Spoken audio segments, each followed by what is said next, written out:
Hello and welcome to Brand X Reviews. The following video, although it does have spoilers in there, is not a full beat for beat review of the movie itself. I'm just going to kind of talk about the Rogues Gallery depictions in this movie, some of the other like nods and winks to other characters and other stories, but there are spoilers in this, so beware. Hello and welcome to Brand X Reviews. This is my third video on this, doing a review of the Batman movie, the 2022 movie. Now this came out a week ago. I've done two videos. I've done two non-spoiler videos. I've done a couple of other previous videos leading up to the release of this, but I haven't done like a full-blown spoiler review. Now, I don't really want to go through the film beat for beat. I would just say watch the film. Plus, the film is 3 hours long as well, so any video where I'm comprehensively covering it is going to be very long. And I feel like I've already talked about this a lot as it is. And I don't want to repeat myself too much. So, that aside, anyway, there's a lot in this film that I haven't spoken about just because obviously I didn't want to say too much, but there's a lot in this. It's kind of tricky doing that because it's a mystery, is this movie. There's a lot of stuff going on with it. And I don't want to get too much into the actual the plot twists and so on, just for the sake of it. Partly because I think if you've not seen it, you need to watch it because some of the stuff in there is really good. But I'm going to give a few things away in this. One thing I was really wanting to talk about was a lot of the references to some of the other characters in the comic books, because to differing degrees in this, there are obviously various different characters from the DC, the Batman Rogues Gallery, and obviously some of them are quite prominent, as you'll have seen from the marketing and so on if you've not seen the movie. Like the Penguin rarely gets referred to as the Penguin in this. He's more referred to as Oswald or just Oz. But obviously he's a prominent villain in this. Catwoman herself, technically a villain, but in this she's more of a kind of a hero, and she's more pre-Catwoman character. She's more Selina Kyle than Catwoman, and she's kind of getting started with a lot of the things. But there are other references in this, some of them fairly faint. For example, there is a Bane reference, there is a Hush reference, and there is even a Joker cameo as well. There was actually more from the Joker as well. More that they had filmed that they didn't go with, and it's a shame because some of the stuff that I've heard is pretty good. I'll go through each thing, just piece by piece. I'm not going to itemize every character, but for example, Hush gets referenced. There's a reference in this to I suppose it's a conspiracy between Thomas Wayne, Bruce Wayne's father, and the Falcone character, who's kind of he's the big mob villain in this, played by John, I can never pronounce his name, John Turturro, a guy who's basically playing his best Al Pacino from Godfather Part 3 impression, but he's really good. He does it in a good way. I don't mean that in a negative way. So yeah, there's basically a backstory there. Thomas Wayne isn't in the movie. He's long since passed away, obviously, but he's referred to as having had dealings with Falcone. And basically Martha Wayne, who was obviously Thomas Wayne's wife, Bruce Wayne's mother, was originally an Arkham. She was Martha Arkham, and as in Arkham Asylum, obviously. And she spent a lot of time in her younger years in and out of asylums. She had mental health issues. And at some point in the early 2000s, this reporter had got this story out and was going to use it to derail Thomas Wayne's mayoral election campaign because he was running for mayor. And this whole thing with this reporter, he had to be hushed up, as in Hush. There's a few references there. He's the Hush character, basically. It's kind of inferred in that. Obviously, it's a kind of a nod to those in the know, basically. I've read that comic book story a couple of times over the years. I think I'm due a reread of it, actually, because I didn't pick up on this straight away. So that's one reference anyway that was in there, because this reporter had to be hushed up.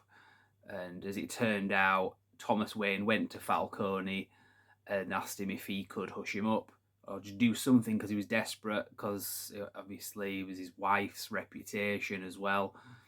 that was on the line, and instead Falcone actually killed this guy for Thomas Wayne, knowing that doing so, that's kind of implicates Thomas Wayne should the truth be ever come out. So now he's got a potential future mayor in his pocket. But then Thomas Wayne turns against Falcone and threatens to go to the police for what he's done. And then conveniently, very shortly after that, Thomas and Martha Wayne are murdered in an alleyway, which is the genesis of Batman. So a lot of this is kind of referred to in the film. At first, when that story is told, it's told from the point of view of, Thomas Wayne is this bad guy. He hired Falcone to kill this innocent reporter, and he did. And that's what happened. And you're kind of thinking, shit, they've like made Thomas Wayne like a really bad character. Somebody was asking me when I went to see this movie, how have they made the Wayne family out to be like the Illuminati, basically. Not really. They kind of go there, but they bring it back. There's a plot twist. It brings it back. You can kind of see where it was coming from. He's not a bad guy, as such. So, like I say, that's the plot twist. Depends whose side of that story you're getting as to whether or not they're a good or a bad guy. So that's a bit of a plot twist that I've just revealed, and obviously there's a bit of a nod to a character from the comic books and a famous storyline, Hush. There's also a Bane reference. What the hell I was doing in that movie? My brain must have been going to sleep. Well, it wasn't because I was enjoying the movie, but I didn't pick up on the Venom reference. Not as in Venom, Tom Hardy, Marvel, Spider-Man. Venom as in the serum. I don't know if it's referred to as a serum, but the liquid, the green liquid that powers Bane, who was also played by Tom Hardy. Venom, Bane. Weird. Anyway, so yeah. In fact, I don't think Venom was even referenced in The Dark Knight Rises, was it? It was more, in terms of what we've seen in movies, it was in the animated series, and it was in, for better or for worse, it was in the 1997 Batman and Robin movie, the Venom super soldier serum, I guess you could call it that is pumped into Bane, and it makes him strong, powerful, and he's full of rage. And in the movie, there's a bit, anyway, getting back to what this movie talks about, there's a bit where Batman gets knocked down. He's getting like some pretty heavy hits from like shotguns, all sorts of weapons, and he gets knocked down, and he needs to get up because Catwoman's getting attacked, and he needs to get up, but he's pretty much screwed. He can't get up, so while he's doing that, he pulls this vial out of green liquid and injects himself with it, and he instantly gets up in a fit of rage and strength as well, and he batters this guy. To the point where they're even having to I was gonna say pull him off, but that sounds a bit wrong. That was a different version. They have to drag him off. This bad guy that he's just beating to death, basically, this fit of rage, because that was Venom that he injected himself with. At first, when myself and a friend of mine that went to see the movie, we were saying, what was that thing? It was that some kind of like adrenaline or something. And then it kind of twigged, it was Venom, it was green liquid. Obviously, it goes with the character. So there's a Bane reference in here as well. So just make you wonder, does Bane already exist in this universe? Has he faced off with him yet? This is only year 2 in terms of his journey. So I don't know if it's maybe a bit early for him to meet Bane yet, but it depends. I mean, who's to say? They could say he was his first, they could say he was his last that he'll ever meet. So obviously, they've got artistic license to do what they want. But it was interesting anyway. It's interesting to theorise about where they're going with this. Is it something they're intending to follow up, or is it just a nod to those in the know? Because we have already done Bane twice on the cinema screen in the last 25 years anyway. And so, if we're going to do another one, I don't know, it might be hard to top the Tom Hardy one, to be fair. We didn't, visually, the 1997 version looked more comic book accurate. Obviously, it was a bit ridiculous. He wasn't the Bane that we know in the comics at all. The one in The Dark Knight Rises, they took a lot of liberties with that, but it was a bit more like the one that you see in the comics, and a bit more character accurate than the 1997 version, where it's just basically a brainless henchman. It'd be nice if they did an amalgamation of the two, so it was Bane as we see him in the comics with the mask. They wouldn't even have to hire a big name actor to do that, really. They could just, because you wouldn't see his face, it doesn't matter who's under the mask, basically. So they could do that on the cheap. Just giving a few ideas out there anyway. So that's all that. Where was I going with that? Yeah, so in terms of some of the nods and winks that they've done in this, it does kind of make you wonder, are they going to follow up on some of these things? One big one, I mean, this is a spoiler and it wasn't in the trailer or anything, but I mean, anybody who kind of follows movie news knows that the Joker is in this movie. Very briefly, it's a cameo. He's in Arkham Asylum. You kind of hear his voice, and then the camera kind of pans across through a window, and you can see him. I can't pronounce the guy's name. I don't know if I can pronounce it correctly, but he's an actor. He's an actor called Barry Keoghan, I think he's called. He was the only thing I know him from was Dunkirk. If you look him up, you'll recognise him. So I don't really know if he's going to be a good actor to play the Joker. I'm just going to give him the benefit of the doubt because we've obviously said in the past, that person's going to be terrible as a Joker, and been proven wrong. Then with some actors, we've said this guy's going to be awesome as a Joker, like Jared Leto, and it turned out to be crap. So nothing to do with Jared Leto. I personally think he would have been great, but he was just the way it was edited together, the way that character was used was crap. So who's to say whether Barry Keoghan, if I'm pronouncing that right, is going to be good in this? But it's a really good scene. There was more that they were going to do, but they only gave one scene in this. It's basically right at the end. The Riddler has gone mental, obviously, more so than he already was. And he's in Arkham Asylum, just kind of crying and screaming and, no, I can't believe I've lost, kind of bullshit. And the Joker is in the next cell, and you can hear his voice, and he says something like, riddle me this, something about being a friend. I can't remember what the exact line was, I don't want to mangle it, but and then obviously he's implying that he is the Riddler's friend going forward, and now that he's met him, and they've got similar interests, and you kind of see the cell window, and it kind of passes through, and you can see who's in there, and he's kind of got like spiky hair, and he's got this grin that it kind of apparently it's congenital, and that's something that I think Matt Reeves, the director, has said in an interview. And that he obviously, I think you can kind of see his teeth like through the smile as well, so it's a bit different. Probably the most similar. It's kind of like got a few ideas there. It's kind of a cross between Jack Nicholson's big grin that he's kind of got on his face, where it's all pulled up, and also the kind of scabby, scarred Heath Ledger grin.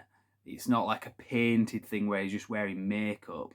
It's like it's a full-blown smile, because Heath Ledger's wasn't a smile, it was just a cut mouth, whereas a Joker's was like a forced smile, but it wasn't cut. This kind of looks like a cross between the two, basically. But like I said, Matt Reeves in interviews has said that that it's intended that the Joker's smile is a congenital thing, and that he has actually faced off against Batman, and he's still pre-Joker as we know him, Joker, from what the impression I'm getting anyway. Whether they live up to that or they don't, kind of, because obviously in this film they didn't say that. This is just kind of what they're thinking at the moment. So Batman's already put him away in year one, which is interesting. So depending on where they go with that. And apparently he is also a serial killer. That was how he was described. That's his thing. Because this was my problem with the Joker movie, the one with Joaquin Phoenix. It was a perfectly okay movie, I thought. But he wasn't the clown prince of crime. Nothing about that character other than the fact that the way he dresses and the fact that he's a clown villain that's quite violent really cried out to me, the Joker. And I know there's a lot of interpretations of the character over the years, and I know it resonated with a lot of people, but to me, I just felt like they could have done better in a movie that had so much like going for it as well.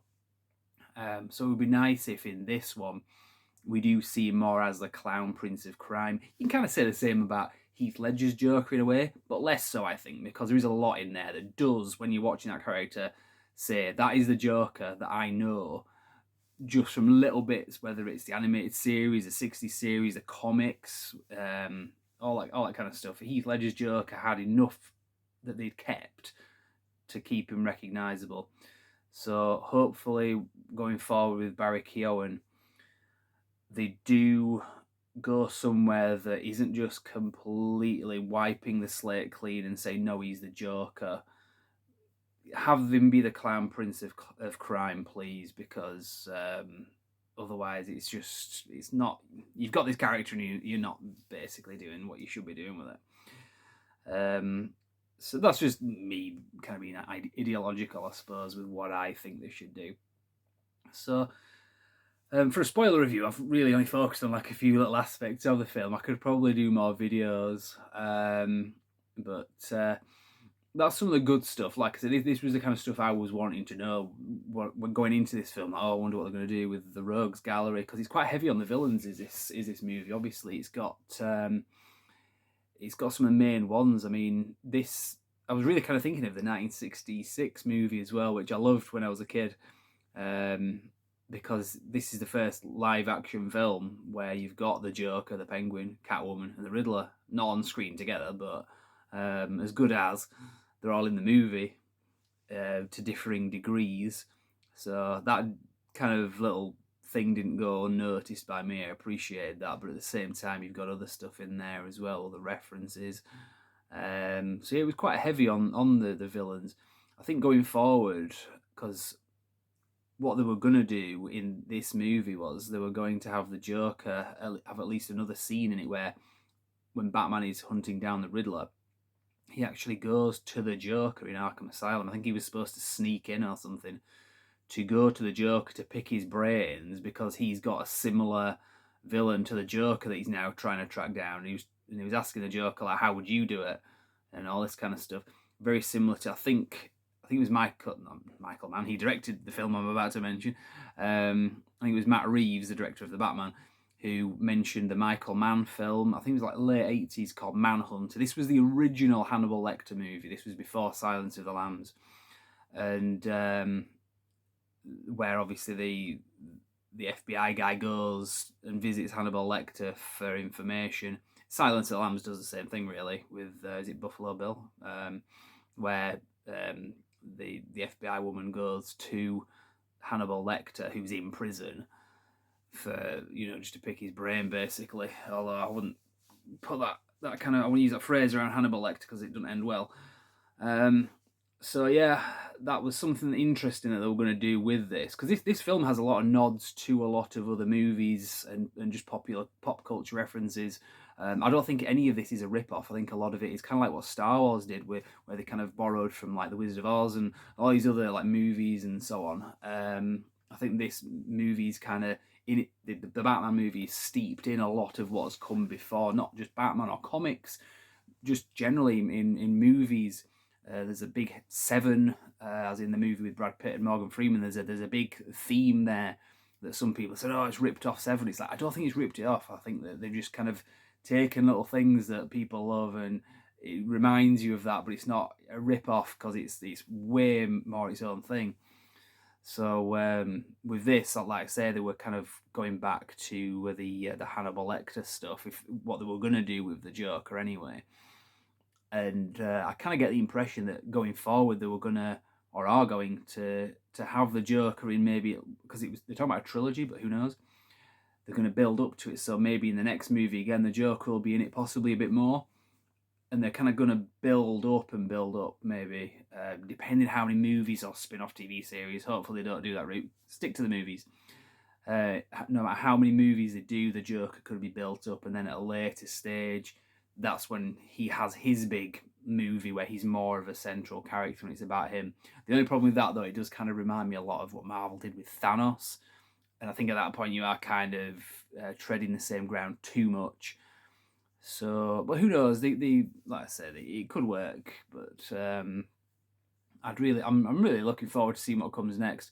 If they do spin-offs in terms of TV series, I'm not a fan of that, because to me that's kind of bringing it into something like keep them as movies, not TV shows. But if they do that, if it's an event series like a 6-part or something, it's a one-off, I might watch it. But I don't want to get onto this like subscription based fanship of something. It's nice to just to have a movie and watch it, not like keep coming back next week and the week after and the week after, and then you've got like three series all running at the same time, and you've got to keep coming back and paying your subscription for whatever streaming service it is. It just feels like a bit of a con when they do that. A lot of the stuff that's going on now does tend to be kind of subscription based. It's like with like vaccines and so on. You can't just have like one shot. You've got to keep coming back for more. and they keep you on the hook that way. It's kind of what drug dealers do. They don't just give you like one thing and you're done. I mean, obviously that's not how drugs work, but they keep you hooked and you keep coming back and you're on a subscription. So that's why I don't like the TV series structure of this. With movies, it's like if you're going in, you want it to be like an event. It makes it more special as well. So obviously that's not really a review of the movie at this stage, but it's relevant to what I'm saying about what happens in this movie with these characters and the potential that it's got going forwards, the directions that I'd like to see them take this in, and there's ways they can do it. And I think it's better if they stick to it as movies, keep it within that. If they want to do like I say, a spin-off series, because they're talking about doing that with the Penguin. He's really good in this as well. I said this in the non-spoiler review, but Colin Farrell is really a highlight in this movie. It's a shame they didn't use him more, but in this movie, again, spoilers, the Falcone character gets killed, and I think Maroney, I can't remember if he was referred to as actually dead, but I know he was taken down basically. Anyway, he's not in the movie, and effectively the only big crime boss that they've got left at the end of this, well, the main one, is the Oswald Cobblepot character, the Penguin.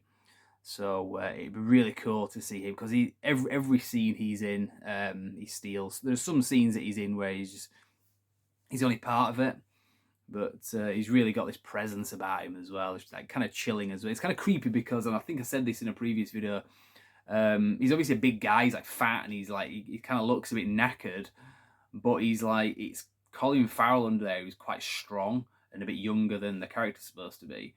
So he's got this like energy about him, despite looking like shit.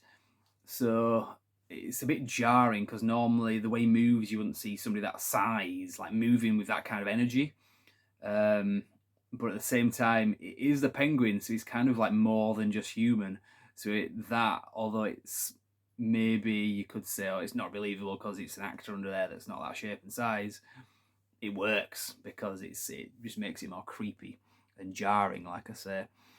So because he's really animated in a way that, like I say, you wouldn't expect somebody that looks like that to be.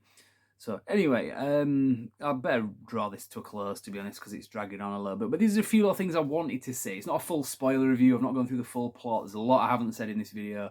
But there's a lot I wanted to say in my previous like actual reviews, but I couldn't because it was a non-spoiler one. And a lot of the people I was making this video for haven't seen the movie yet as well. So obviously I had to cater to those guys, because only about 20 people watch my videos. So I thought I'd do this one for whoever else is kind of fell through the cracks there. So anyway, really rambling now, so it's definitely time to bring this to a close. But I might do future videos about this. If there are any videos that I can think of, any subjects I can think of, specific to the Batman, I'll probably do them. So if you like this video, do like and subscribe, because there will probably be more. If anyone's got any mailbag questions as well, we haven't really done that for a while, feel free to throw those in the comments section, and I'll see what I can do. But for now, I will leave it there and say, if you haven't watched this movie yet, definitely give it a chance. I know it's 3 hours long, but don't let that put you off. Just make sure that you haven't drunk too much before you go into the film, because I was busting for a piss halfway through and had to go out. But yeah, definitely give this film a chance. Maybe not cinema if you're really not bothered, but at the very least watch it when it comes out to buy, because I really enjoyed this. Didn't think it was as good as the Dark Knight trilogy, but that is a very, very, very high standard in my opinion. That's one of my favourite trilogies, and so I think it was a pretty good contender anyway, and that is a compliment. So I'll leave it there.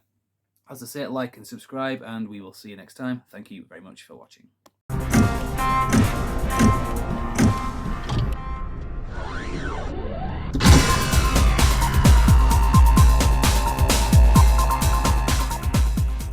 We are on holy ground telling the Topher story. So Steve, you've seen the Topher today. I'm going to switch sides. So tell the core what happened. Yes. So, I was on Belmont Bridge, walking along. Topher was opposite, with his mouth open, ready to receive a facial. Was it the full Topher experience? It was the full Topher experience.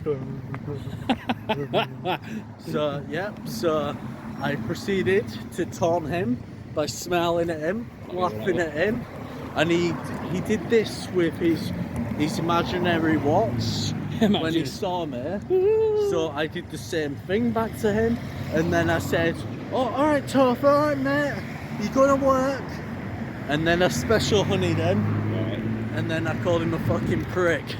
You're And that's joking. it. Yep, The end. that's it. And that was the end. The end is near.